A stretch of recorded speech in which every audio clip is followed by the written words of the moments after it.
Hello friends, this is Fox Nival Studios. Today we are here with new chapter What if Naruto was the Lord of Frenzy. Before starting story, please subscribe our channel. Now let's start the chapter. Lord of Frenzy, use me. The frenzied flame sang to Naruto, unleash me. It sang to him as he stared at the remnants of Marika's fractured body, his final victim. Burn this rotten world to ash. He felt it whispering in his veins, boiling in his blood, awaiting his command.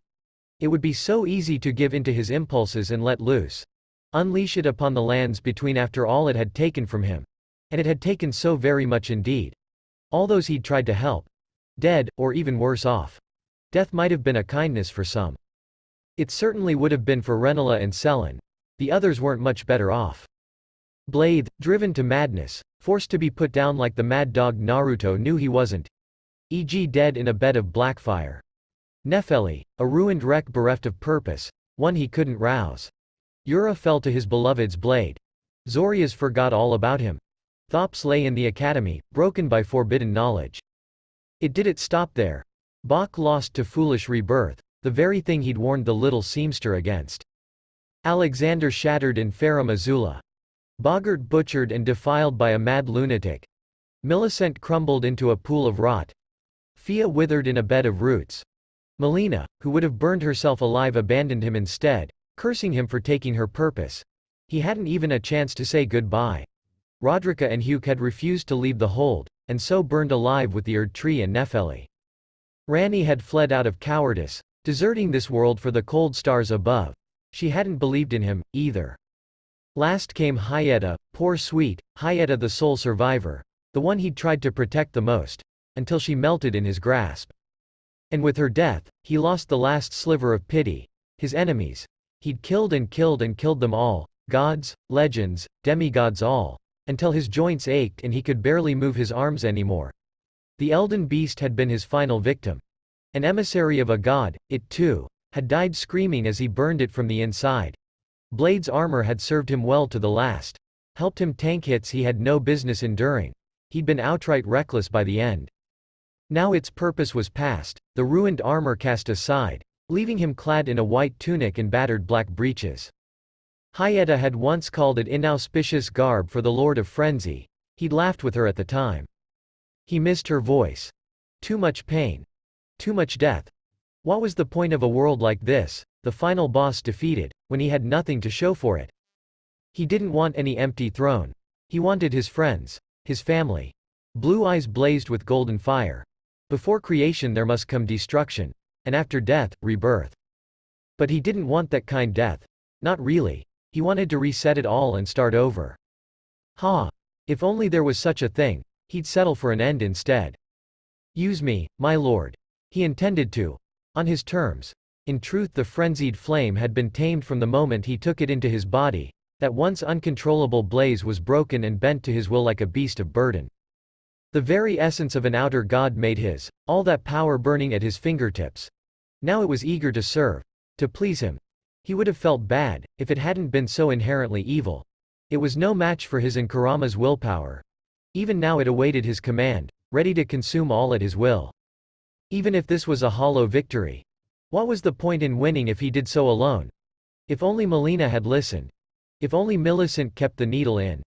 If only Hyetta stopped eating those grapes. None of this would have been necessary if they stopped being so damn stubborn and opened their ears. But they hadn't, she didn't, and she wouldn't. No one did. No one wanted to listen. They all thought they knew better. If only he'd used it sooner. If only he'd made them listen to him. He'd been foolish to ever think he could have a life here. If only. If only. If. Only. So many ifs. A burning leaf fluttered down from on high and landed in his hand. Naruto caught it. Watched now as it smoldered away into gray ash. It was the straw that broke the camel's back. Tendrils of hungry gold flame crept up his body. He grabbed them, directed them, sent them shooting down into the base of the tree, preparing to tear it out, root and stem. Even then, he lingered, waiting for Melina to appear and at least try to stop him. She didn't. Somehow, that hurt even worse. Even now, in his moment of triumph, she didn't dare show her face. But her words lingered. You are no longer fit. He snarled at the memory and the flame cracked angrily within him. Kurama felt it. You sure about this? This ain't something you can take back. Only a few short months ago, he would have said no, would have tried to find another way, but now? Yeah. Alright, then. Let's give this world a show to remember. Naruto focused the flames, not letting them spread out as it initially wished, but instead wrapping them around the Erd tree and the Erd tree alone. He would not destroy everything. Even now, at his lowest point, he was better than that. He forced the flames higher, wrapping them around every face of the russet red trunk before him. With destined death unleashed, there would be gods and immortality here no longer. Only mortal men and beasts. They could fight over this crumbling world to their heart's content for all he cared. He wouldn't be here to see it. If his friends and family weren't here, then he didn't want to be here either. Burn it all, start over, and go back. I want to go home. A lone tear rolled down his cheek and burned way to steam. Naruto felt a muscle jump in his jaw, his eyes glowing gold. He leaned his head back as the ash began to rain down around him. He'd scorched a hole through the ceiling, enough to see the stars high above, thinned through the smoke. Are you watchin' me, Melina? He spoke to the dead, empty air. How about you, Rani? Do you still think I'm wrong? He eyed the ring on his finger, once her promise to him, now cold, dead metal. Even so, he couldn't bring himself to remove it. He regarded it now with a wistful sigh as his body began to crack and burn. I wish you'd scold me for this. Her parting words had stung too, hadn't they? I will have no part of this madness, consort. She'd said that to him.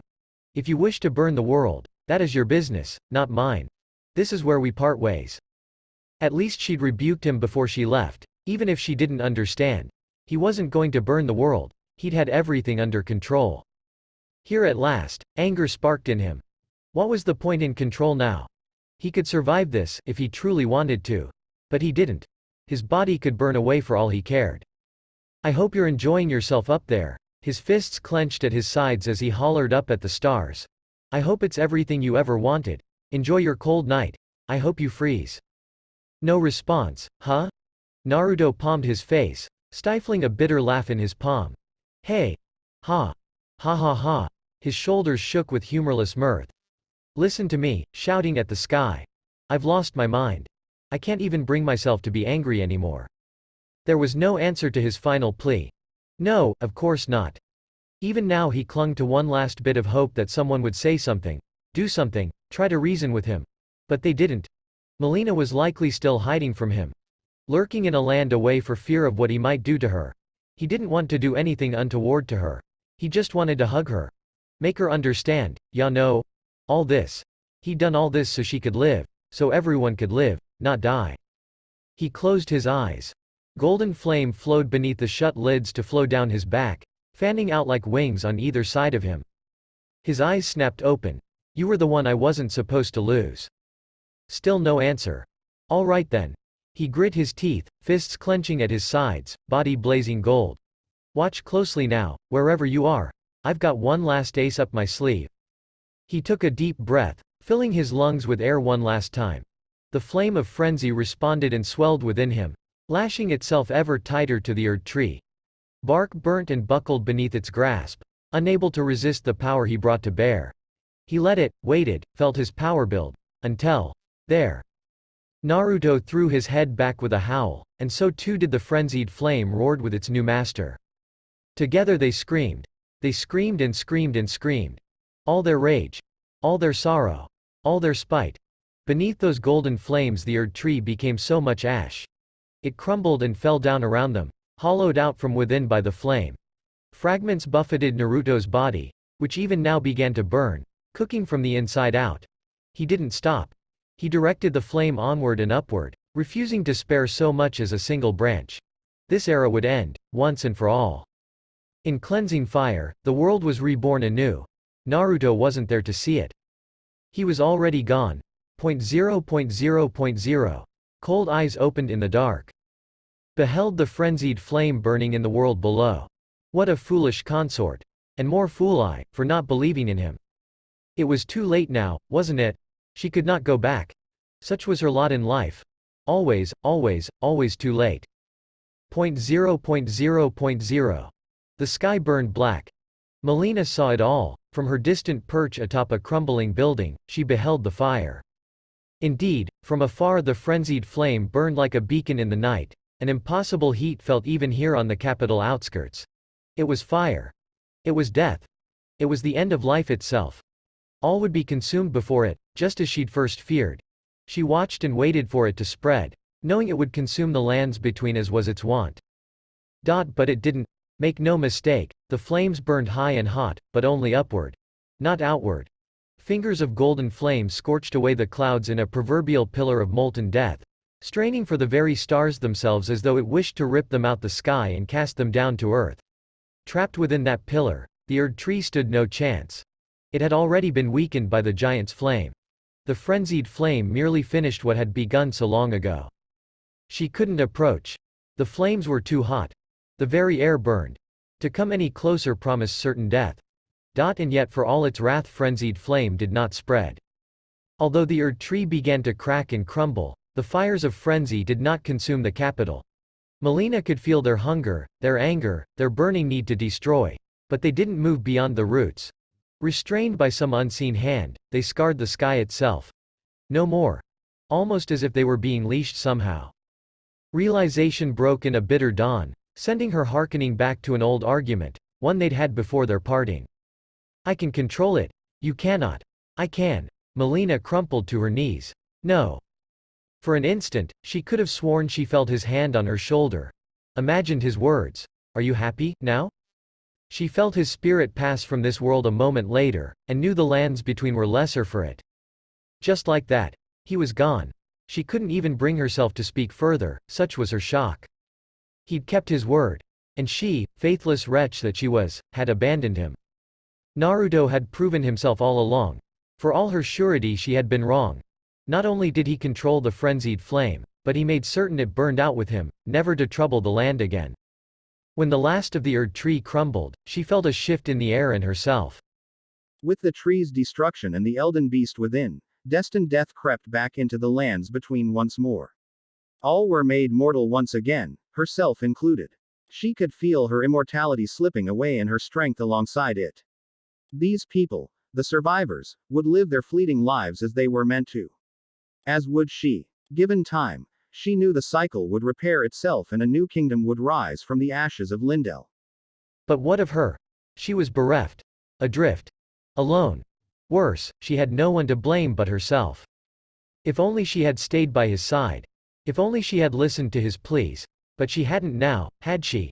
She'd been so certain of herself, so sure that he would fail in his quest or worse, be consumed by the frenzied flame. He'd called to her one last time there, before the end.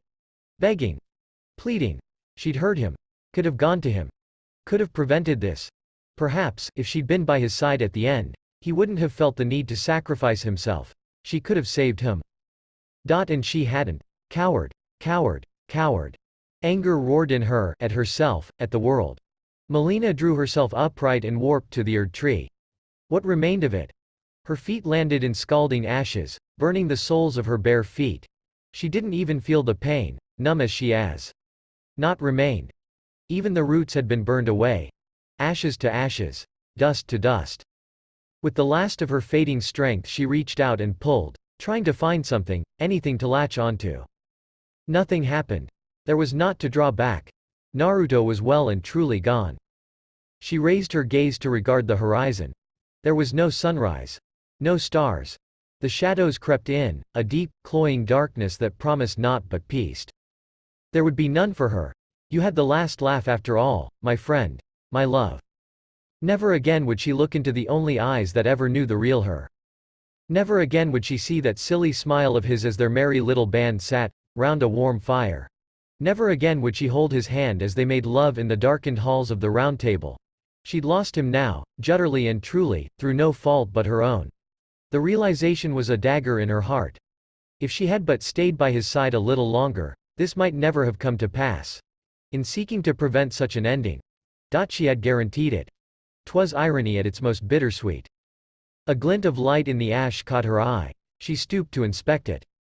Naruto's armor and weapons were long gone, but the melted scraps of his headband remained, bound by burnt black cloth. Trembling fingers curled around it. A broken, bitter sigh fled from her lips. She could still see the insignia etched into it, preserved despite all else. What was she to do now? Her eyes stung, her sealed orb drifting open at last as thick, heavy tears rolled down her cheeks. She fell to her knees once more. You were the one after all. Fate was foul. Destiny, demented. And so she was left behind once again. I'm sorry. She said the words too late. Please, forgive me. Melina fell to her knees in his ash, clutched his headband to her chest, bowed her head, and wept. You've leapt past me once again. Gone somewhere I cannot reach you. 'Tis not fair. Not fair at all, Naruto. 0.0.0.0. Reality came unmoored like a rusty anchor. Lurched now, water flowing in reverse, time unwound anew. 0.0.0.0. Blue eyes opened. Wait. That wasn't right. Grass tickled his back through his tattered tunic. Naruto blinked. Frowned. Squinted now against the harsh light that hadn't been there a moment before. It didn't make any sense. He died in darkness. There shouldn't be any light. Said frown became a scowl as he raised a hand to shade his face. Sure enough, he beheld an intact limb. He shouldn't even have hands at all for that matter. Not after he'd burned himself to ash. He squinted at his palm, frowning as he forced his fingers into a fist. It wasn't light, he realized, once his eyes adjusted. He knew its source all too well. No, he desperately didn't want to look up. Didn't want to confirm his suspicions. If only because he intrinsically knew what he'd find waiting for him there in the sky. It wasn't just the sun. He could see that creeping lower in his peripherals, nearly ready to set. No, the light he loathed came from another source, one he'd come to loathe beyond anything else. No, his eyes betrayed him. No, 1,000 times no. A harsh, bitter bark of laughter filled the air. It took Naruto a moment to realize it belonged to him. Is this some kind of a sick joke? Certainly felt like one, it did. Because the bloody Erd tree awaited him the moment he raised his gaze. A shining golden specter looming in the distance. It burned no longer. Its very presence was a splinter in his soul, pricking his conscience, mocking him for his failure. He sat up fully and spared a furious glance for his surroundings. It only served to confirm his suspicions. The hell am I doing back in Limgrave? And near a site of grace at that. Those were supposed to be gone. They'd evaporated after he became the Lord of Frenzy. Had he failed after all? He'd intended to die, and hopefully in dying, kick himself back to his world. Or barring that have some semblance of peace. But he had neither. His body was intact, and so too were his memories. They writhed in his head like worms. The Erd tree stood firm and strong in the distance, mocking him for his failure. He couldn't even die properly. A Rasengan snarled in his hand. In that case. Safe. A thin, reedy voice stirred in his mind before he could pitch over the edge. Safe. Softer, now. Relax. Naruto felt his world spin round again. Though his great runes were gone, he could still feel the scarring across his chest beneath the shirt, the power pulsing within. The frenzied flame lived in him still, leashed as before. An obedient hound waiting to serve, yet faint. Muted. Hiding. Concealing itself. He could call upon it at a moment's notice, burn everything to ash, but he didn't want to. He wanted to understand. Why the hell am I here? Kurama. You there. Answer me. Well, this is a most unpleasant awakening. His heart ached at the reminder. Don't use Rani's words. He felt a spark of chagrin from his old friend, his last loyal companion, even now. Sorry. Wasn't his fault. Rani had said those 7 sorrowful words to Saluvis once. Just before she tore him apart. Bastard's own fault after he'd tried to feed her that amber draft. Watching that perverse puppeteer torn limb from limb had been one of his finer moments in the past. One of the few things that actually worked in his favor, before everything went wrong. And now here he was, all his work undone. Just thinking of it drew a growl from Naruto. He burst and stomped forward a few paces and made it to the cliff where, finally, his temper got the better of him. His world went red. Damn it. A fist swept back and smashed a crater in the ground. Damn it. Unsatisfied, Bai struck again. The crater deepened, widening into a basin. Damn it all. A third and final blow bloodied his knuckles but birthed a gaping fissure, sending trees plummeting into the abyss. An awful crack filled his ears as massive portion of the cliffside split off and plummeted to the beach below. He didn't spare it so much as a second glance to fix it. Instead he stomped back to the site of grace he'd seen and plonked down beside it in a huff. His hand would heal sooner or later. Again. Yet again, now. We're back where we started all those months ago, but why? Your guess is as good as mine. Silence trickled between them as they watched the last of the sun's light fade from the sky. Wait. Light. He'd seen a light before he woke up here. An inkling dawned. He opened his right hand. Oi, frenzy. You have anything to do with this? Embers of dull gold danced to life in his open palm. You wished. I granted. Naruto's brow shot up into his hair, anger rising with it. You did this? I want to go home. Words. You said them. He closed his eyes and bit back a curse. Where did you take me, exactly? Beginning. It was only a supreme effort of will that saved him from another fit. Go home. Yes, he'd said that, hadn't he? The frenzied flame had granted his wish, albeit in an unintended way. Indeed, the lands between had been his home for a time. It must have seized on his longing and brought him back to the beginning. Doing so must have weakened it to an extent, yet its power still burned like a brand within him. More than that, he'd been brought back with his memories and power mostly intact. He even had those blasted flasks Melina gave him. None of which would get him out of this situation. This isn't what I meant. He snapped at it, drawing a childlike whimper from the parasite. When I said I want to go home, I didn't mean here. I wanted to go back to the elemental nations, not relive my failures again. Fix this. Can't. Too weak. Sorry. Wasn't that just peachy? His luck was rotten as ever. Footsteps reached his ears, faint steps in the gloom. He craned his neck. Oh, my. A familiar voice crooned from the dark, dripping false sincerity. I thought I heard a noise. Are you all right? A figure stepped into the light of the grace, idly rubbing bloody hands together as he approached. Naruto recognized that ghastly white mask, those wretched surgeon robes. A hand slipped behind his back, reaching to a knife. Var. If that wasn't proof enough that he'd landed in the past, he didn't know what was. He'd seen Selen slay him the last time around. Blasted bloody finger. He'd looked better without his head. Tarnished are we? The madman prattled on, heedless of his growing ire. Come to the lands between for the Elden Ring, His mistook his silence for acceptance. Of course you have, no shame in it. Unfortunately for you, however, and he could just imagine his face twisting in that horrid smile of his behind that mask, you seem to be. Naruto absolutely hissed. No, they were not doing this shtick again. Maidenless. The insult had meant nothing to him during his first go-around. Why would it? Now.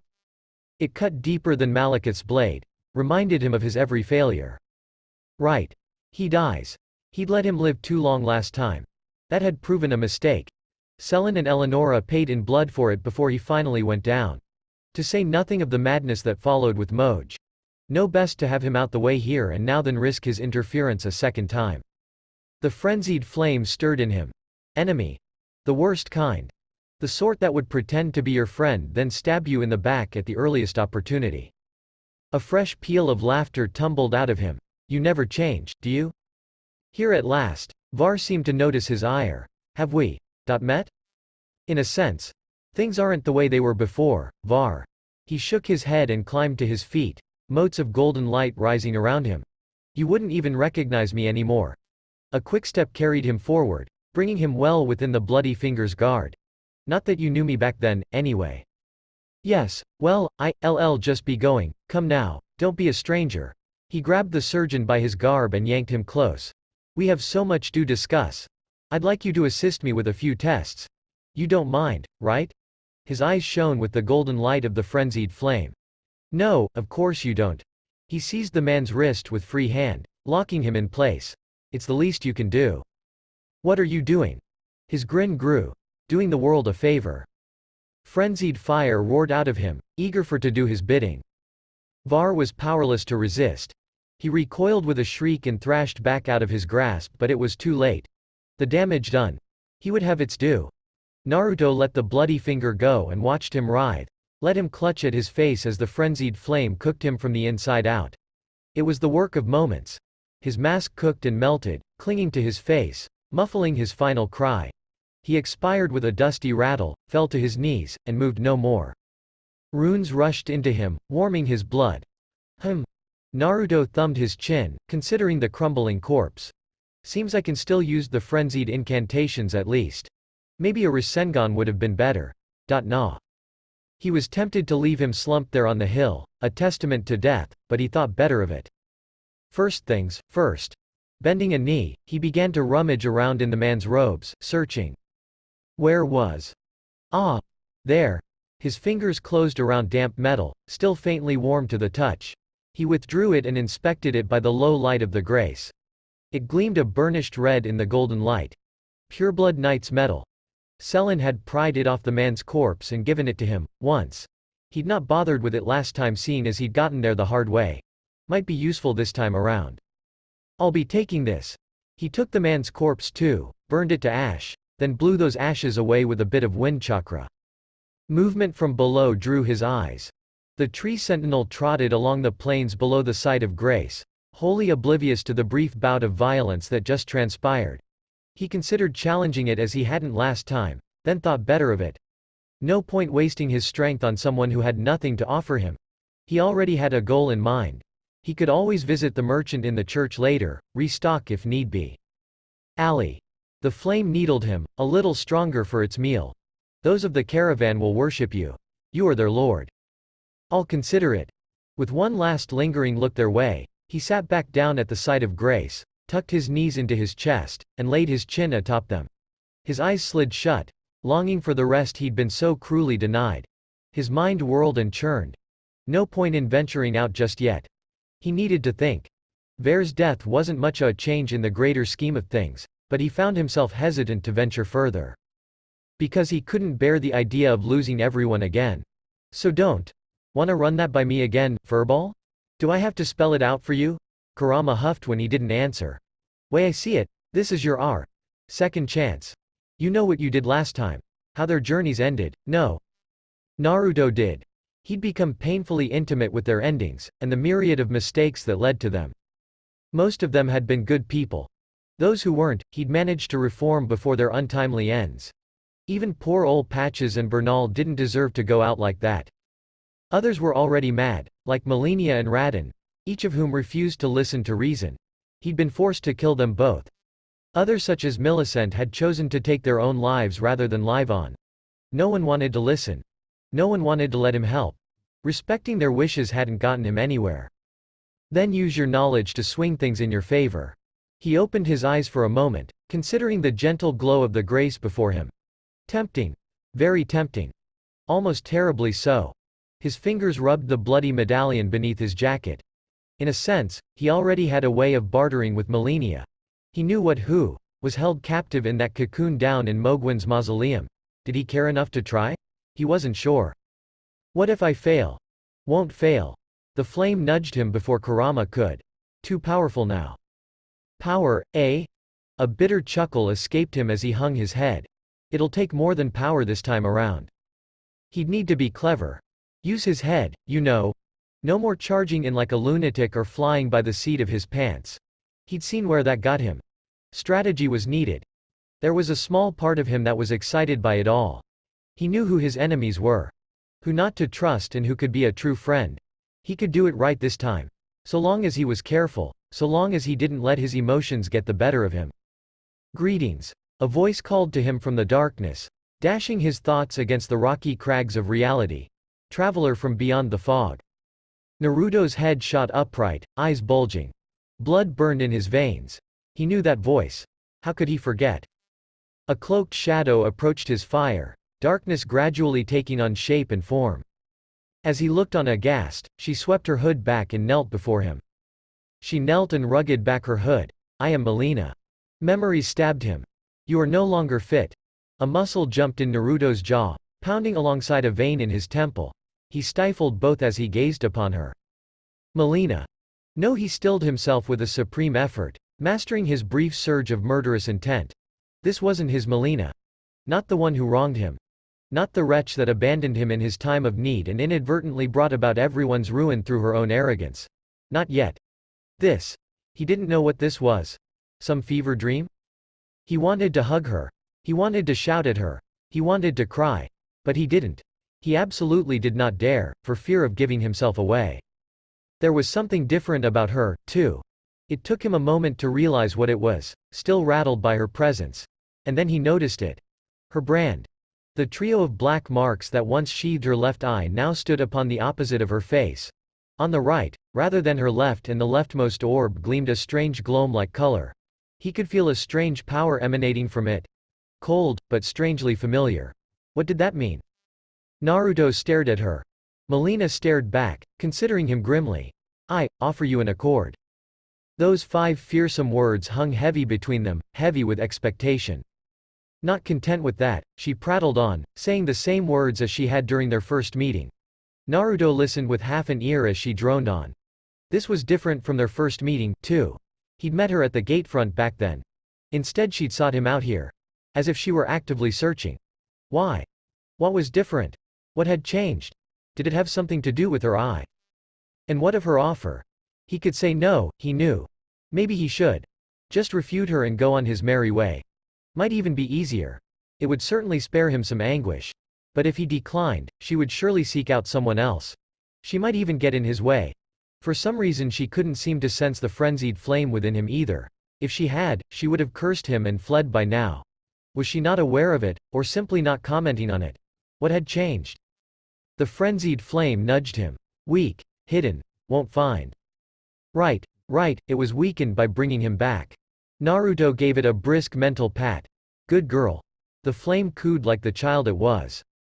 You need only take me with you. Melina's voice tugged him back to the present, drawing a frown to his face. To the foot of the Erd tree. What say you? Naruto bit his lip, exhaled in a long sigh. He'd considered all possible angles, and so, made his decision. Best to keep her close. And if she figured out what he was, if she tried to run, well, he'd stop her. The shock of her betrayal had paralyzed him last time, slowed his reaction, allowed her to slip away into astral form where he couldn't reach her. He'd not make that mistake again.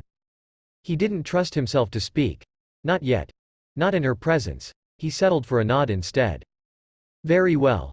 She favored him with a wan smile, an expression oh so familiar. Let my hand rest upon you, for but a moment. This time he wouldn't let her get away. This time, he would make her understand. This time, he would correct his mistakes. Second frenzy. Melina vanished soon thereafter. Naruto didn't much mind. She did that. He'd never really figured out where the maiden went on her little jaunts the first time round. It had been something of a mystery, those brief hours when she left his side and went somewhere far away.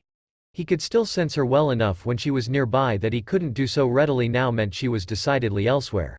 No use worrying about it. She'd gone off somewhere again he knew, and she'd be back soon enough. It gave him time to move unmonitored.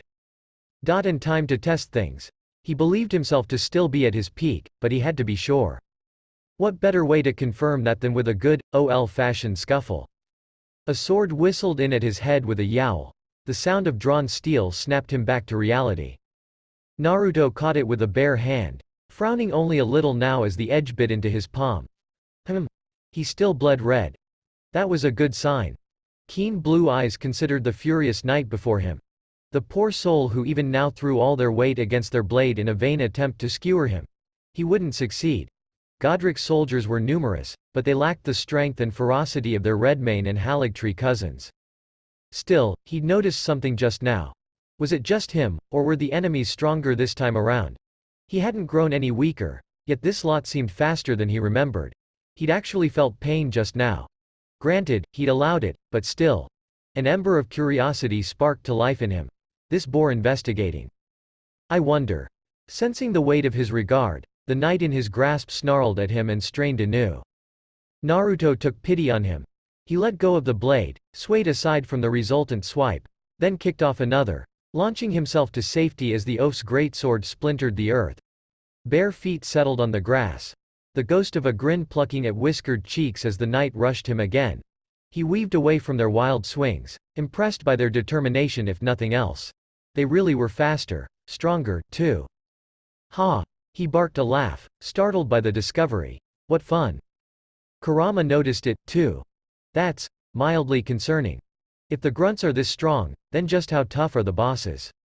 One way to find out. The knight was still raising his sword from another overhand smash when Naruto blitzed him. A single punch folded the soldier in half over his arm. An elbow to the neck put him down, followed by a brisk stomp to his helmet to make sure he remained that way. 3 strikes. Last time it had taken only one. He noted that and filed it away for later. Godric's men were supposedly weaklings. He wondered what that old oaf would be like this time round. Someone blew a horn. Alerted by his presence, more knights rushed him with their dogs. Naruto's brief bout of mirth faded as quickly as it came. Seems playtime's over. The largest of them thrust a lance at his torso. He slapped it aside, casually conjuring a Rasen shuriken in his free hand as he let the knight rush past. A lazy overhand throw summarily dealt with the knights. Boost or no, their armor was still no match for the raw power of ninjutsu. He walked away to the backdrop of shrieking wind, their screams swiftly stifled in the vortex. A quick glance to confirm their fate that they stayed down, and he was off, sauntering toward the gatefront. It was tempting to just hop on Torrent and speedrun Limgrave. Blitz everything it had to offer and move on to the real threat. Yes, the desire was certainly there, but he knew better than to give into it this time. Instead, he reined himself in. He'd rushed last time and paid for it. If he stormed in like an idiot, he wouldn't be able to save everyone now, would he? His sixth sense twitched once more and unbidden, he found his gaze drawn toward the church he'd ignored. The frenzied flame tugged at him like a petulant child. Kale, Kale, Kale. Fine, he sighed. I'll go check on him. With his speed it was a simple matter to double back and slip into the ruined church undetected.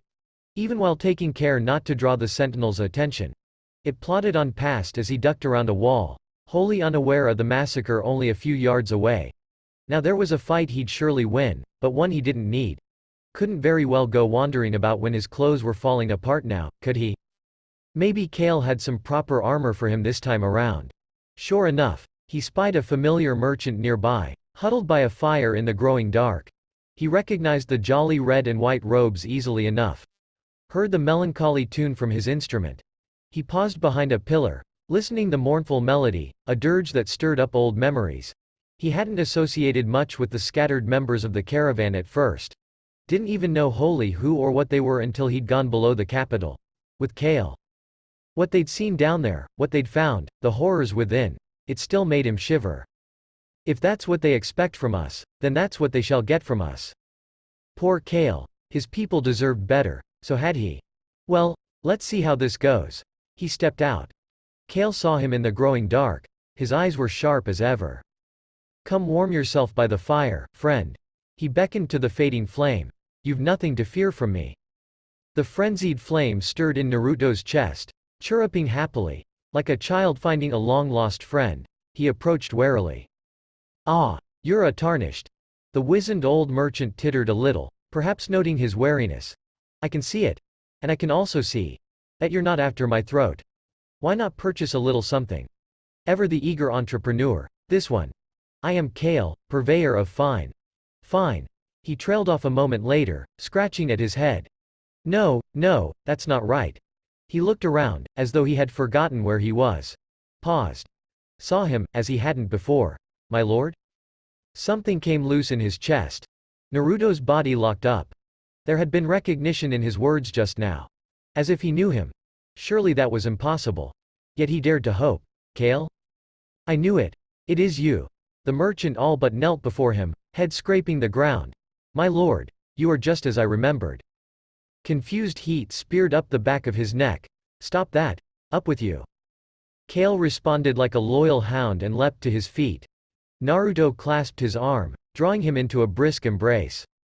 It was good to have someone who remembered. And terrifying in the same measure. He didn't know how Kale even knew. How did he remember him? Was the frenzied flame connected to those who wielded it? The fire was silent in his chest and for once, Kurama had nothing to say. Kale had more than enough for all of them. By the flame, you look a mess. When was the last time you ate? No, don't answer that. Sit down, sit down. Let's get some proper food in you. Naruto let himself be wrestled down onto a log. In short order the old merchant had plates out for the both of them. Little more than bread and cheese with a bit of meat on the side chased down by a bit of wine. But after all he'd been through it was the finest of feasts. The drink helped settle his nerves. Gave him time to think, focus on the impossibility of it all. What do you remember? I saw the Erd tree fall from afar, heard it burn and then. Kale touched a hand to his gray forehead. Well, that's rather strange. I didn't recall much of anything, until now. Another mystery. The frenzied flame didn't make so much as a peep. I'm at a loss myself. What's the last thing you recall? Kale looked him dead in the eye. Hayata. Naruto felt his composure crack, his face twitched. To his credit, Kale saw it. Poor lass. She's dead, isn't she? Naruto felt a rush of frenzied flame flare in his eyes. He beat it down until silence reigned supreme, polished off the last of his wine, and blew out a sigh. Don't suppose you still have that crafting kit? But of course. Kale practically thrust the box into his arms. Here, I'll throw in a bit of leather armor as well. Can't have you walkin' about in rags. They talked for hours, just the two of them, reminiscing about old times. About friends and foes alike, journeys taken and comrades lot. It felt good, in all honesty. A balm for his tired soul. Naruto wanted to cling onto it forever, even if he knew it couldn't last.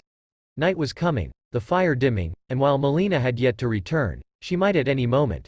If she discovered them talking like this. He wasn't sure if he could reset from a reset, but he didn't want to find out. Look, he lowered his voice, I need you to keep quiet about this. Tell your fellow merchants if you gotta, but no one else can know. Yes, of course. Kale didn't even think to question him. Not after all they'd been through. I shall set out at once. He bustled upright, packing up camp, lashing items to his mule. This very instant. Naruto craned his head, regarding the rising moon. It's getting dark. These old eyes of mine can see just fine by moonlight. Kale spun back to him and clapped his shoulder. I shall spread the word to my brothers and sisters. He didn't miss the fervor in his eyes, the faint flicker of flame carrying from one lifetime to the next. You'll not finding us wanting, my lord, not this time. When the time comes, we shall stand beside you. Here. He pressed something into his palm and belatedly, he realized he'd been given a worn horn of sorts. Send for us when you're ready. He gripped his arm. I meant what I said, Kale. This needs to be a secret. Pretty sure I'm not getting a third chance here. His former companion nodded once and drew back. You won't need one, not if these old bones of mine have anything to say about it. And you.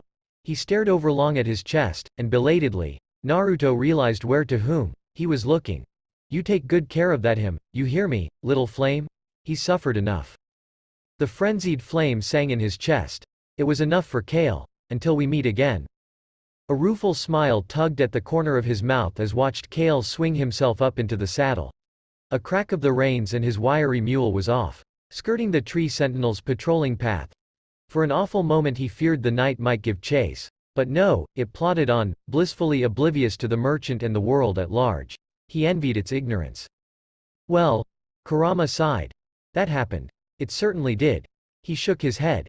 I didn't expect that. Maybe this'll work out after all. A cold chill crept into his bones, defying that very thought. And with it, he felt an all too familiar presence. You keep curious company. Naruto froze for a different reason. Don't turn around. Mustn't turn around. He'd absolutely snap if he turned around so now. His body betrayed him, the faint creak of his new leather armor the sole sign of his distress. And he saw her. Ranni, he hissed out a low breath. She appeared in a slow rush of pale blue light, manifesting as he looked on. Even now she remained much as he remembered in her snow-white robes with that drooping hat, pale blue body and her forearm. No, there was a difference there, too. Though he could see her soul peeking out just as before the wrong eye was open. Much as Melina's had been, the opposite orb was sealed. Why? Another change he didn't understood. There was something afoot here, but for the life of him, he couldn't put his finger on it. She tilted her head to regard him. May I have a word? Worse, it hurt to see her again. They'd parted on better terms, but she'd betrayed him too, in the end. Leaden feet carried him forward. He wasn't sure whether he would slap her or try for a hug. The uncertainty alarmed him. A pleasure to meet thee, tarnished. I am the witch, Rena. She graced him with a thin smile, so like the one he knew. I'd heard tell of a tarnished hurtling about atop a spectral steed. 4 hands steepled in her lap, fingers conjoined. And upon looking into the matter, the talk, I surmise, is of thee. Thou'rt possessed of the power, no? To call forth the spectral steed named Torrent? He rubbed the ring on his finger, hidden beneath his new leather gloves, and managed a numb nod. Nearly there, now. Ah! Her good eye lit up, her smile became a touch more genuine. It rooted him. As I had hoped. I was entrusted with this, for thee. By Torrent's former master. She drew forth a small token from her pouch, one well known to him, for the very same rested in his pack. 'Tis a bell for calling forth spirits. How many times had he used that bell? More than once. Tiche had been useful. Finley, too. He still had their ashes with him, even now. Ha! Now there was a thought. Now it is thine. Blast, he'd spaced out. She was still speaking, to do with as thou wishest. Forgive mine intrusion, warrior. I doubt we shall again meet. She had no idea. How could she look at him with that face, speak to him with that voice, and say those words? But all the same, learn the lands between whilst thou can. How long will it be, I wonder, before the tarnished tire of obeisance to the two fingers? It was too much. His facade fractured. A rusty chuckle escaped him. Rani, sharp as ever, caught it at once. Her gaze lanced into him. Why do you smile? Naruto blinked. Was he smiling?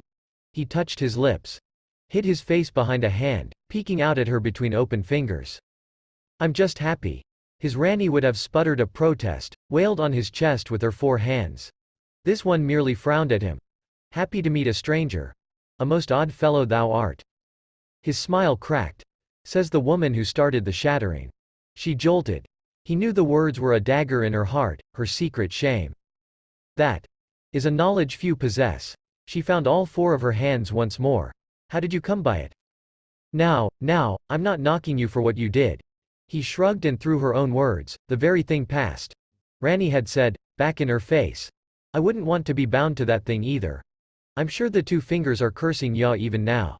Screw the rest, am I right? Who cares who lives and who dies, so long as you get to be free?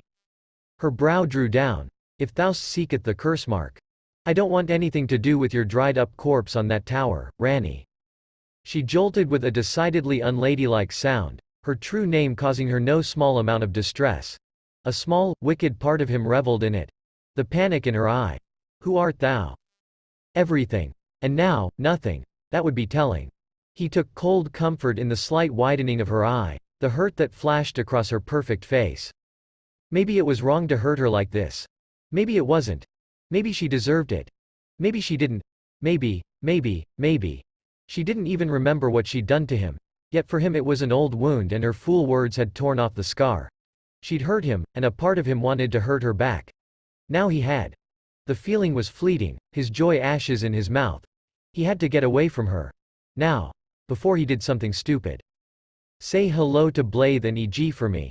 His piece said, he drew himself up, sketched a shell bow, and walked away. I'll be in touch. Wait. A cold mist coalesced at his ankles, freezing his feet where he stood. Oh. That was a new one. He hadn't seen her use that spell before. Naruto craned his neck, still bitterly amused by it all. Oh, now she wanted him to wait. She couldn't wait for him, but he had to for her? Where was the justice in that? The answer was simple. There was none. He would have to make his own. I misspoke. At length, Rani wilted beneath his gaze and lowered her hands, canceling the spell. It was not my intent to anger you. I would have your name. A harsh bark of laughter split the air, angry and sharp. I'm sure you would, Rani. There it was again, that beat of panic in her eye. I'm almost tempted to give it to you. A lifetime ago, he'd given her all that and more. A stupid boy head over heels. Not this time. He wasn't willing to open himself to her, not yet, not when everything was still so raw. But no, he thumbed his nose at her, you're gonna have to work for it, this time. You'll know soon enough. I said wait a moment. This time, he didn't let her distract him. Don't worry. He waved over his back. I'll give Ratten your regards. 0.0.0.0. There was something wrong with her tarnished. Melina wondered what it was. Yet try as she might, she just couldn't put her finger on it. She'd left him only for a short while to ascertain if Godric was in his proper place he wasn't. Yet now that she had returned, she found him silent and dour, almost sullen, even. Stranger still was the way he acted toward her. Always with wariness, never quite taking his attention off her. Sometimes he would grant her the faint ghost of a smile, but he never once let his guard down in her presence. She could not blame him for such, of course, they hardly knew one another after all. Trust came with time and closeness, intimacy. He did not yet rely on her as she wished him to, but he surely would in time. And yet she couldn't shake the feeling that he was watching her. Did he suspect? Did he know the truth of what she was? Could he speak? Or did he just refuse to with her? He fought his way to the gatefront with nary a sound, ripping apart Godric's men like straw dolls. Even a stray troll proved no match. Further up he stumbled upon a wounded woman wearing a red hood. He patted her head, listened to her woes, guided her to a windswept shack, then went on his way. Strange. Very strange indeed. And then he arrived. 0.0.0.0, foul tarnished. Naruto's head snapped up. Well, at least some things were still the same. In search of the Elden Ring, yes, he knew that voice well, heard it coming from the castle parapet up and to his right. Strange, there was no golden shimmer this time, yet the words continued. Emboldened by the flame of ambition. The frenzied flame seethed in him childishly, not ambition. He gave her a little pat. There, there. Melina, you might want to step back. The kindling maiden bridled beside him. Pardon? A shadow fell over her. Naruto grabbed her by the waist and whisked her out of harm's way. Just as well he did, because an old friend came crashing down on the space they'd just vacated, blasting them with dirt and dust. A gnarled old cane swept through the haze, dissipating it a moment later to reveal the culprit. Someone must extinguish thy flame. He knew the towering horned figure all too well. Let it be Margit the Fell. Melina squirmed against him with a squeak, still tucked into his side. Naruto let her go half-heartedly as she vanished into astral form. Well, I'll give you this. A fist swept forward. You're right about one thing. A hard punch sent the omen skidding back. You're gonna fall. Margit. In a way, he was responsible for all this, wasn't he? The Omen King and his Knights Cavalry had been an implacable enemy in his first go-around. They'd become such a pain that he'd rushed to Lanedale to deal with him. That was his first mistake. Rushing. In his haste to fix the lands between, he'd left himself be goaded, poked and prodded, tricked at nearly every turn. Morgoth's final words rang in his ears, even now. Thou art a fool. That's my line. Sorry. A savage grin tore across his face. I'm gonna take my rage out on you. He blurred forward. Margit moved to meet him in a whirl of death and paid dearly for it, croaking in surprise as he stomped down on his tail, using it as leverage to kick him away. He wasn't entirely sure if this was the Omen King in the flesh, or just a projection like last time. He was certainly stronger than before, faster too. It was a noticeable difference compared to the boost he'd seen in the soldiers. Didn't matter. Only one of them would fall here today, and it wouldn't be him. He bowled forward, uncaring as the cane smote him across the chest. His leather armor did little to soften the blow. Irrelevant. A Rasengan flashed out, catching Morgoth's ribs in a glancing blow before he managed to skitter back to safety. Naruto stomped after him. Always loved his leaping, this one. Never staying in one place for more than a moment. It wouldn't save him. Bastard. This horned bastard. It was his fault. All his fault. Every last bit of it. Well. Margit pivoted, conjuring a mighty golden hammer to his hand. Thou art of passing skill. Warrior blood must truly run in thy veins, tarnished. Even now he sneered at him. So smug. So arrogant. So superior. Slavishly devoting himself to a doomed world. Still, I do not fear you. How many times had he heard those words? Naruto snarled, eyes gleaming. His body blazed gold. You will. 0.0.0.0. What madness was this? Margit flailed backward, crying out in shock as clawed fingers raked across his chest, tearing another hole in his tattered cloak. Any closer and he might have lost his heart. He barely had time to comprehend the danger before that thing was on him again. This tarnished fought like a man possessed, with not a care in the world. Did he not fear death? There was no retreat. No effort to dodge or evade his blows. Nay, he barreled right through them, accepting each hit as though it were owed to him, and dealing back thrice the damage. He couldn't stand up to such an assault. Not in this form. And yet, a strange feeling kindled in the old Omen's chest as he fought on. A curious sensation he'd not experienced in an age. With each second that he saw that smile, it only grew stronger. When his foe began to laugh at him, a wild lilting sound that never seemed to end, he finally found a name for it. Fear. This was fear. Sheer bloody terror incarnate. I'm not in the mood, Margit. The tarnished parried a vicious swing with an equally vicious smile and struck back, causing his cane, the blade within, to creak ominously. Or should I say Morget? Move, or I'll move you.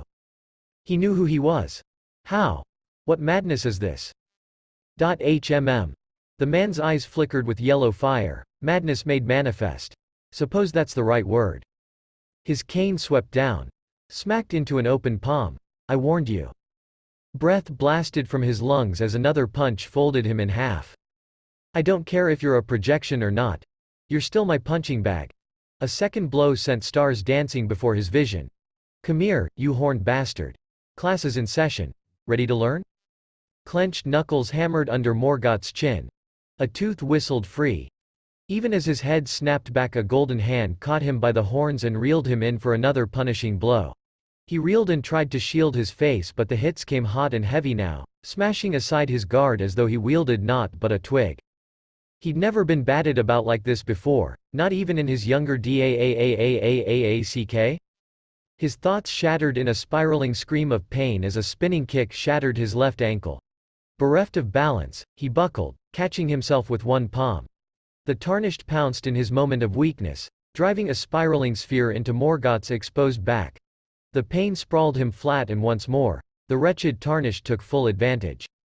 His hated foe grabbed one of his horns, using it as a handhold to lever himself upright, swing his body around Morgoth's neck. He landed on the omen's startled shoulders, gripped his head and crack. Something popped in his neck and his fingers went numb, cane clattering out his grasp. The last of his strength failed him. Still the assault didn't end. A hand closed around his hair, yanking his head up. That's it, Morgot. The Tarnished loomed over him, eyes ablaze. That's the look. I want you to remember this feeling. Take it to your grave. His lips moved of their own accord, body betraying him at the last. Mercy. Mercy, huh? The Tarnished ran a bloody hand through his hair. I wish I could give you some.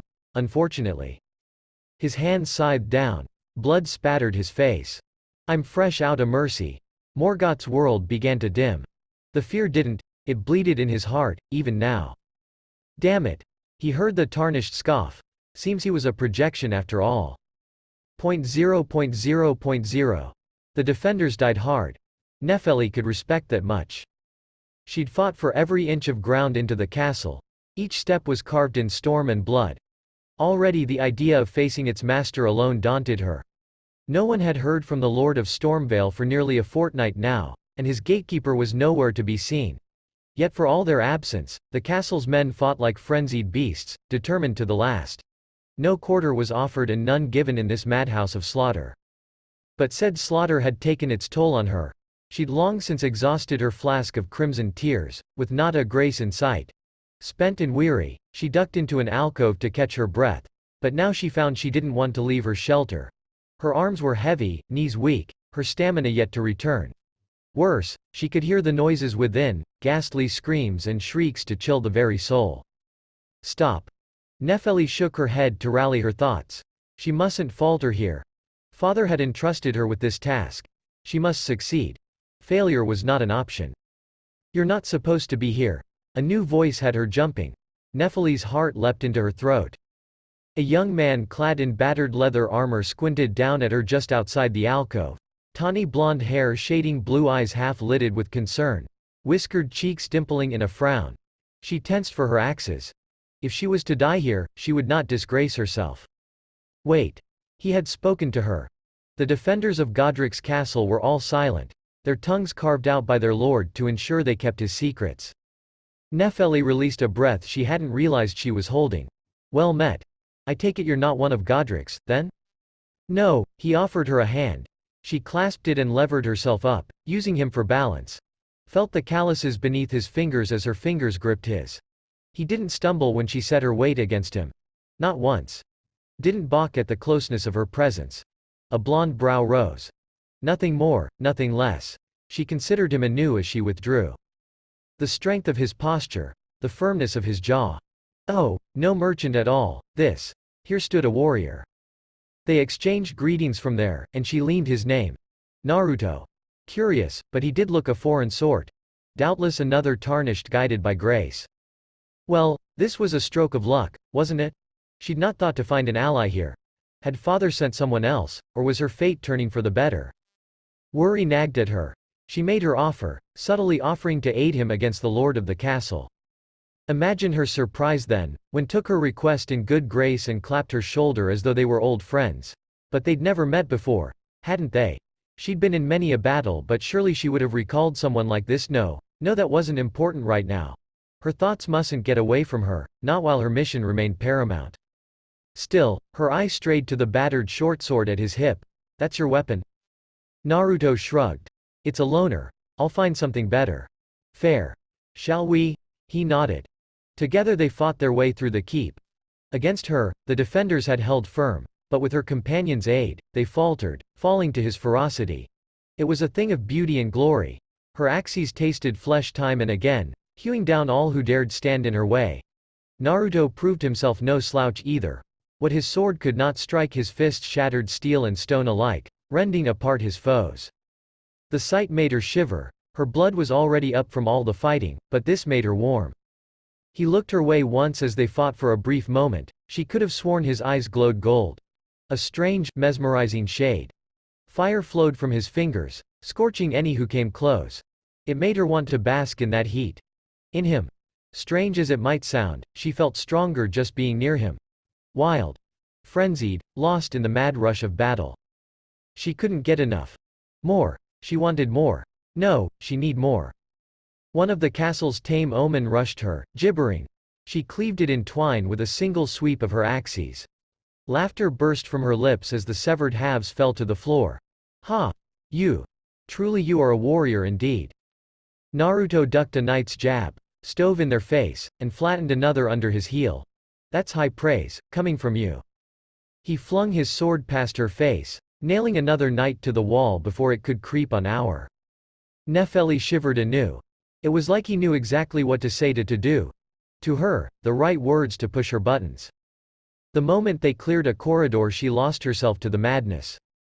She dropped her weapons, grabbed Naruto by the face and kissed him roughly, physically pushing him back against a wall. He didn't reject her.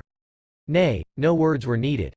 His hand dove beneath her left leg and lifted, warm fingers tracing her thigh. Good.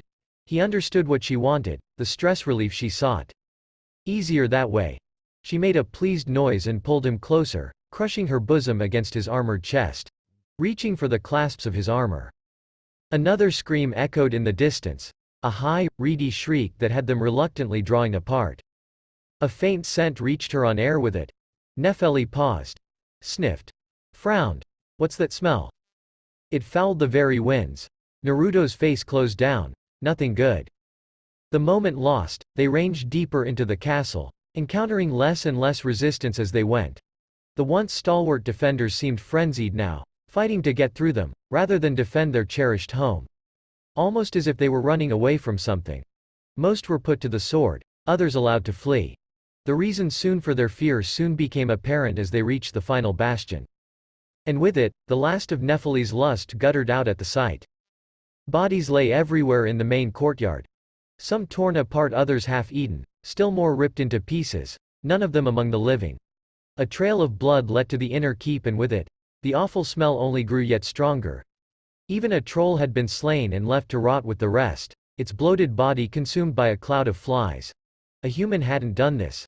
It was too feral. Too savage. Nefeli gagged, covering her mouth with one hand. The stench. What is this? She muttered, words muffled against her palm. What manner of beast kills and leaves its meat to spoil? Even Godric himself could not be so foul. Her companion had no answers for her as they plodded forward. Good. She didn't think she could stomach them. Together they stepped through another arch, ready to face Godric. Sure enough, they found him. Godric the Grafted was long dead, not but a corpse in the yard. Grafted body sprawled out among rotten cobblestones. Great rune nowhere to be seen. Judging by the smell, he'd been gone for some time. They crept closer and she beheld a myriad of wounds littering his large form. His pallid face frozen in some final expression of horror. Who could have done this? Naruto grabbed her by the arm and yanked her back. Something detached itself from the shadows of a nearby statue. A shape. She'd not seen it, not at first. Her throat closed. A pale, feral-looking creature clad in tattered rags draped itself over Godric's fallen form. ghostly skin glowing in the low light. Even its body was wrong, elongated and twisted. Limbs stuck to its body at horrid angles in the hideous impression of some twisted arachnid with a head several sizes too large to be natural, almost disproportionately so compared to its long, spindly limbs. Said limbs ended in razor-sharp claws slick with blood, grisly stains matching the bloody ill-fitting crown wedged tight against its massive head. The twisted creature dipped lower to bite into Godric's corpse, and as it did, Nepheli glimpsed at last the great rune etched into his chest. She felt her gorge rise the longer she looked upon it. Like someone had tried to fuse a man and a giant and a spider together, then given up halfway. Was this the horror of grafting? No, this was something worse, much worse. Gostok. Nepheli risked a glance backward. You know him. Naruto stepped forth, placing himself between her and the beast. I did. The creature's head snapped up at their approach. Well, well, well. It grinned at them, eyes pits a black rimmed by red, mouth a mess of crooked rotten fangs. What have we here? Come to see old Gostok, have ye? To bargain? To trade? Those baleful orbs centered on her. You do. Aren't you a peach? Nepheli found herself stepping back. Now, it saw, rasped a laugh and lurched toward them. Come closer, dearie. I don't bite. Much. Naruto made a noise of revulsion. What happened to you? Nepheli shrank away. She remembered the name Gostok. It belonged to the humble if craven keeper of the gatehouse. This was him. What could have twisted him so? What could have made him such a monster? She couldn't even call this creature human. Whatever dregs of decency clung to this soul had long since been worn away, corrupted by something foul. This was not a man. No, this was a beast. Happened. The thing that was once Gostok tittered wetly. Why, I just helped myself to a bit of parts, I did. Like the Lord before me. Parts? Nepheli all but spat the word. You're a monster. It was the wrong thing to say. Monster, am I? The abomination rasped at her, bladed legs skittering as it turned to face them fully. You're one of them, aren't you? Bandits and burglars, the lot of you, braggarts all. Just like my fool of a father. You want to take my great rune, don't you? One of its many hands clutched at its chest. I'll not have it, I won't, I'll show you. I'll make see. Just like the rest. No, Naruto shook his head slowly. His eyes were glowing again. Nepheli noticed. You won't be showing us anything.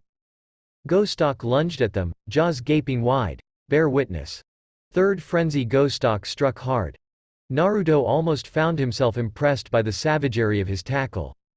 There was no rhyme or reason in his attacks, just wild, mindless fury as he tried to force him down to the ground. He had no thought for anything other than victory. Countless grasping arms rained down upon him, trying to rip and tear, rend and slash, claw him to pieces with single-minded savagery, and in doing so add his strength to his own. Whatever he'd once been, nothing remained. In that moment the mad spider managed to move his heart, if only a little. It wasn't enough. Not nearly enough. Never could be. His right foot slid back half an inch under the assault before he steadied himself. Golden flame burned in his eyes as he gazed upon the spider. Gostok reared back to bite, fangs flashing in the low light. They'd never reach him. He hammered a knee into what passed for the abomination's stomach and left him retching for breath. Is that it? Naruto sighed and stepped back, leaving him wasted and gasping for air. I expected more. The frenzied flame sang in his chest, giggling like a small child. Weak, weak, weak. Kurama barked a laugh of his own. She's not wrong there. On that, they were in agreement. For a moment there he'd almost been shaken. Clearly his return had changed things. Gostok had never become such a twisted creature the first time around. He'd been an insignificant wretch back then, neither worthy of killing or true contempt. Killing Godric wasn't an accomplishment, rather merely a surprise. If this was all he could amount to in this new life, if this was the extent of his newfound grafted strength, then he was a joke. A wry smile touched the corner of his mouth. Gostok lunged with a yowl. Stop staring at me like that. I'll gouge your eyes out. The flame needled him. Shield? Nah. Don't need it. Naruto planted his feet and took the tackle head on. Drove an elbow into the back of Gostosi's neck, staggering him. Two scything arms slashed at his throat. He caught them by the wrists and squeezed in a vicious display of force. Wrists shattered in a shower of bone and blood. Gostok recoiled with a shriek, scuttling away like his newfound namesake. What are you? Naruto stalked after him with a grin. You wouldn't believe me if I told you. He'd learned his lesson with Rani. No matter how furious he was, how angry he got, he couldn't go revealing himself. He saw the moment Nephili's fear of Nali gave way to revulsion, then revulsion to anger. She must have seen her chance to join the fray, because ducked beneath him to slam an axe into Godric's flank. It bounced off his hardened hide and he rounded on her with a shriek, but she remained unfazed, just as always. Ducking the counterblow, she chambered another swing and brought her sparking weapons cracking down on his neck. Blood flew through the air. Gostok squealed, reminding him a struck pig, recoiling with a shriek. Nephili grinned and gave chase, eyes alight. Naruto felt his heart soar at the familiar sight. Just like old times. In an instant he found himself caught up in a bittersweet memory. He remembered the last time he'd seen that look in her eyes. Wrestling with one another before a warm hearth, firelight dancing over her dusky skin, the faint smile on her face and laughter in the air, fire in her eyes as she settled in his lap, pulled him close and smashed her lips against his. Never forget me. Lightning flashed from her axes, snapping him back to the present. Naruto shook his head and waded back in, crackling his knuckle to dispel his past. Nephili took a glancing blow to her ribs hit that drove her back half a pace and forced her to drink from her flask of crimson tears. He took the chance to step in, granted Gostok a wry smile and kicked him in the face, launching him across the courtyard. I just want to feel something, the wretch cried, flailing at him. Is that so wrong? It is when you become something like this. He batted aside another blow, then ducked as Nephili raced in. She saw her chance and leapt off his shoulders, using him as a springboard to alight on Gostok's spine. Her axes swung up and came down, biting deep into what passed for his twisted spine. The lunatic paid her no heed. Those baleful eyes remained fixed on him as he dodged a grasping hand, snagged another, and tore it clean off. This is where it ends for you. This from the man with burn marks all over his body. The last of Naruto's smile died an ugly death. He went cold. Cold as ice. Nephili favored him with a baffled look atop the spider's back, not quite comprehending. What do he mean by that? Naruto didn't answer. He kicked out instead. Godric's right knee shattered, but he used the remaining 7 to scuttle backward. Nephili vaulted away off his back, taking 3 more as she swept by. Finish him. It'd be a mercy at this point. Naruto blew out a sigh. Kurama wasn't wrong. This had become tedious. What's wrong? His voice rose over the creature's pained whimpers. You were talking a pretty big game there, but outside your speed, you aren't much. Even Godric was stronger than you. Gostok clutched at his ruined legs, glaring bloody red daggers at him. Quiet. No, never again. You didn't even give him a fair fight, did you? I said shut up. Make me. He waved away from the clod swipe that followed, casually snatched up Godric's axe as he went, and swung it around. The blunt end brained the grafted Gostok with it, flattening him to the floor. You probably ambushed him, struck when he didn't expect you. Really, he ground the axe in, eyes flashing as his victim howled in pain. How else could someone so weak possibly kill him? All his weight pressed against it now, further pinning him. You only had one arm after all. I'm sure you were so jealous of him. How did you know that? How? Well, he was going to die anyway. He twisted the axe. I suppose you could say. This is my second time around. He let up on the axe, giving Gostok a chance to breathe, if only for a moment. A hand closed around his chest. And you're going to help me, friend. He grasped the great rune within. It sang at his touch. His fingers closed around it. Squeezed. No. Gostok batted him away and spat fire at him. Curious. He'd never done that before. Silence. Not a chance. The flames died as they stuck an open palm as he waded through, taking the heat in to fan the flame within. I kept my mouth shut, once. No longer. If I have something to say. Bam. Gostosi's head snapped back, spitting fangs. I'm damn well. Slam. A spinning kick cratered his chest. Going to. Wham. He clasped both hands over his head and brought them smashing down on Gostosi's engorged head. The grafted creature reeled and fell to the floor, trying to defend himself. Naruto didn't give himself the chance. Closing his heart to Gostosi's gasp, he channeled chakra to his hand. A familiar whine filled his ears. Then he struck. A massive Rasengan smashed down on the abomination's back, shredding through it to crater the earth beneath and finish what he'd started. He heard something crack. Howled over the noise. Now. Say it. Gostok slumped in the crater he'd made. Wasted, broken, but still alive. His neck cracked, craning back to look at him. I know you. Usurper. The frenzied flame recoiled in him, and Kurama with her. How in blazes is he moving? We broke every bone in his body. Usurper of flame. Bleary eyes focused their way, bringing with them an awful realization. He wasn't speaking to Gostok anymore. This was something else. You will fail just as you did before. Naruto twitched. Who decided that? You? Did you do this? I don't even know who you are. You will soon, you mad little fool. The thing puppeteering Gostosi's body sneered. You cannot save them all. Perfection is a fleeting dream. All shall become ash. Nefeli swept down upon him. The final blow belonged to her. Even as Gostok tried to curse him, her storm axes bit deep into his neck and tasted victory. It was a clean cut, biting through his armor to neatly sever his head in a single stroke. His crowned skull struck the cobblestones, bounced once, rolled off the edge, and plummeted into the abyss, never to be seen again. Naruto found it fitting end for such a monster. Swaying on her legs, she turned to face him. Well fought. A faint smile touched her dark face. 'Twas a battle most bracing indeed. Only then did he notice the gaping tear in her collarbone, leading a good way down. It had also torn off her top. You're bleeding all over the place. She dropped an axe and touched a hand to her injury. So I am. She shook her flask of tears. Oh, it would seem I'm out. Her legs buckled. Naruto stepped to her and caught her without thinking.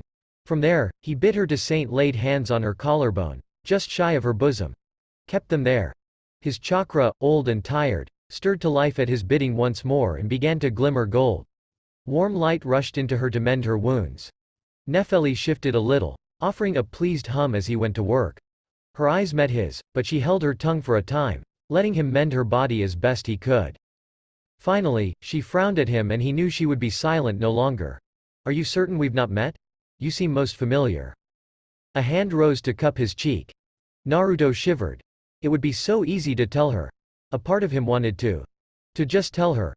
Confiding in Kale had helped, but he'd only ever been a friend. To tell one of his lost loves. That carried risks. Would she look upon him the same way? If he told her such a fantastic tale, would she even believe him? He knew the answer. She'd push him away. And if she knew the fate she'd befallen in her first life. No, he choked down the truth. We haven't. Oh. Bleary eyes blinked. Strange I couldn't sworn. No, never mind. Do you have the great rune? Here. He took his hands from her and held up his prize. You can have it. She faltered. You're giving it to me. I don't need it. And he didn't. He could smash right through to the Erd tree if he wanted. Just as he'd done last time. That had been his mistake. Rushing. He was going to be careful this time, thorough, just as he'd promised. It seemed a sound plan. But these changes were beginning to worry him. Melina appearing in the wrong place was one thing, but now this madness with Gostok? Just how much has this world changed? Nefeli's hand squeezed his, drawing him back to her. You fought nobly and well. Her voice made his blood burn pleasantly. I live because of you. How shall I reward your efforts? He could see the spark in her eyes, the vague pretense she was using to get at him again. No surprise there. She'd always been the excitable sort. Her blood was up. She'd not forgotten where they'd left off in the castle. And if he was being honest, he wanted her just as badly as she wanted him. A distraction. Someone. To take his mind off the long road ahead. He let her raw him closer, until her lips were an inch from his own, even less now. Wait.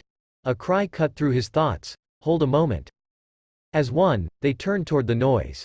Someone clad in banished knight armor was racing their way from the way they'd come, taking the steps two at a time to catch up. Tall. That was Naruto's first thought of them. It proved a worrying one. With their face concealed in that full helmet, they were utterly unknown to him. Not quite a giant, but clearly not a normal human, either. They were at least a good head taller than him. He couldn't tell if that was a man or a woman, not with that thick plate armor. His brow furrowed at the sight. No, that wasn't quite right. He could feel something from this one. Muted perhaps, hidden, but still present. The knight looked past them to Gostosi's corpse, and Godric's with him. He is dead? Nefeli holstered her axes, preening a little. He is. Slain by our hand. The frenzied flame cooed in Naruto's chest. Familiar. I thought as much. The knight rumbled, shoulders slumping in defeat. Blast it. I wanted to be the one to slay him. Still, you have my thanks. A frustrated sigh echoed within their helm. Forgive me my brusqueness. I am not used to wearing armor such as this. Naruto found himself. Then why not take off your helmet? I believe I shall. A merry laugh echoed within the stoic helm. With him dead, I suppose the need for this ruse is over. And here I had hoped to sneak into the castle. It would have been a grand ballad indeed. The knight lifted their helmet. Long scarlet hair spilled forth, tumbling down their shoulders. Ah, a rich, leonine voice rumbled. That's much better. Naruto's heart slammed against his chest.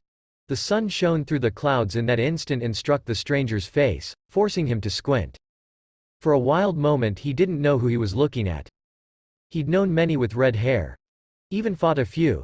But this voice. Where had he heard it before? Had he heard it at all? He couldn't be sure. As though sensing his confusion, the light gradually dimmed, allowing him to glimpse the face framed by those scarlet tressors. He'd seen them before. He knew them. They'd been an implacable foe scoured by rot. Yet here they looked almost healthy. Younger, too. A bit smaller perhaps, but still, utterly unforgettable. He was looking at a dead demigod. One he'd slain personally. His mind revolted. No, no, no. This was wrong. All wrong. He shouldn't be here. He flung up his arms with a frustrated shout, unable to contain himself any longer. What are you doing here? My name is Radin, good sir, general of Caelid and leader of Her Majesty's armies. The knight granted them a jovial grin, though he spoke quickly. For your deeds here today, I owe you a debt of honor. You two seem like an honorable sort. I ask of you. Thus speaking, the great General Radin thrust a large hand at them. Might you be interested in a bit of jolly cooperation? The chapter is end here now. We will meet with another chapter, so don't forget to subscribe our channel for more content like this.